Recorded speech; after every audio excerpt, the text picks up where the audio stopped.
When you began to develop this 5 years ago, what sort of need did you see that existed then that you felt these computers was going to fill? Well, basically, are we actually doing this now? Yeah. Mm-hmm. Oh, great. The question is really, what is a personal computer?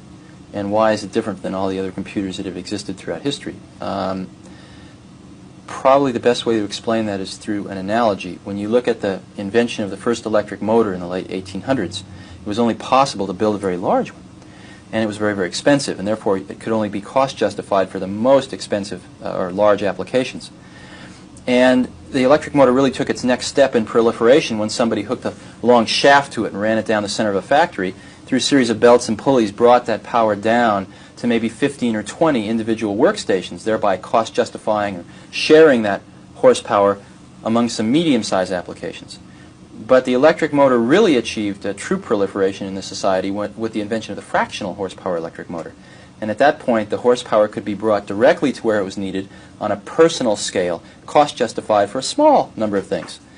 And we see the same thing, the same evolution, if we examine the history of computing. The first computer, ENIAC, in 1946, was designed primarily for weather and ballistic calculations, very large tasks. And the next revolution in computing was in the 1960s with the invention of what's called time sharing. In essence, sharing one of these very large computers with maybe 40 or 50 terminals scattered through a company, and thereby cost justifying it for medium-sized applications. What we think the personal computer industry is about is the invention of the fractional horsepower computer, something that can be cost justified on the personal level, something that weighs 12 pounds that you can throw out the window if you don't like. And it's really changing the way that people interact with computers. There's a one-on-one relationship that develops between one person and one computer.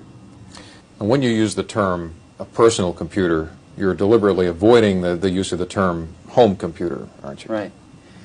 We view the home not really as a market yet. We view it more as a location.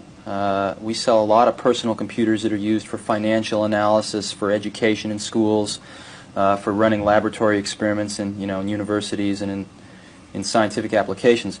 And a lot of these personal computers are used in the home as a location some of the time. But there's not enough specific applications to cost justify spending $1,000 to $3,000 for a personal computer to be used in the home yet.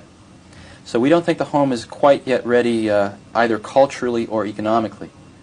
What type of person would need a personal computer today of the type you offer?